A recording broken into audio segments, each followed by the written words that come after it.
अंतिम एपिसोड में हमने देखा कि गणेश घोड़ा खरीदने के लिए विधायक के घर जाता है और घोड़ा खरीद लेता है। विधायक अपने घोड़े से अलग होने पर बहुत दुखी हो जाता है। फुलेरा गांव पहुंचने पर प्रधान जी घोड़े के साथ पूरे गांव का चक्कर लगाते हैं। भूषण ये देखकर विधायक को सूचित करता है, जिससे विधायक क्रोधित हो जाता है और फुलेरा गांव पर हमला करने की योजना बनाता है। रास्ते में भूषण विधायक को रोकता है और धमकी देता है कि अगर उसका घोड़ा 2 घंटे में नहीं मिला तो वह गांव पर हमला कर देगा। भूषण ये बात पंचायत कार्यालय में बताता है, जहां सब लोग भूषण के खिलाफ हो जाते हैं और तय करते हैं कि गांव विधायक के आगे नहीं झुकेगा। गांव वाले विधायक से लड़ने की तैयारी शुरू कर देते हैं, जबकि भूषण राजनीति खेलते हुए शांति समझौते के लिए सफेद झंडा लेकर धरने पर बैठ जाता है। डीएम मैडम वीडियो और पुलिस इंस्पेक्टर को विधायक को समझाने के लिए भेजती हैं, लेकिन विधायक नहीं मानता। वीडियो फुलेरा आकर मंजू देवी को घोड़ा लौटाने के लिए समझाता है, लेकिन वे लोग अपनी बात पर अड़े रहते हैं।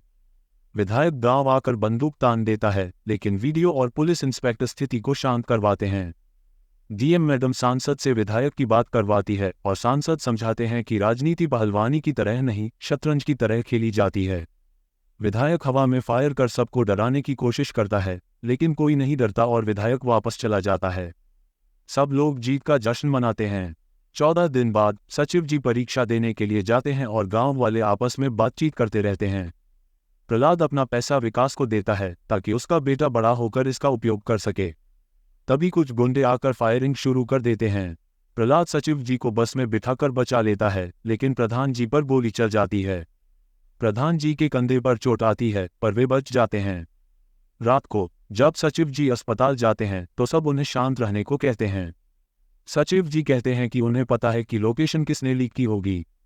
गांव लौटने पर विधायक मिलता है और कहता है कि उसने गोली नहीं चलाई है, क्योंकि अगर उसने चलाई होती तो प्रधान अब जीवित नहीं होते।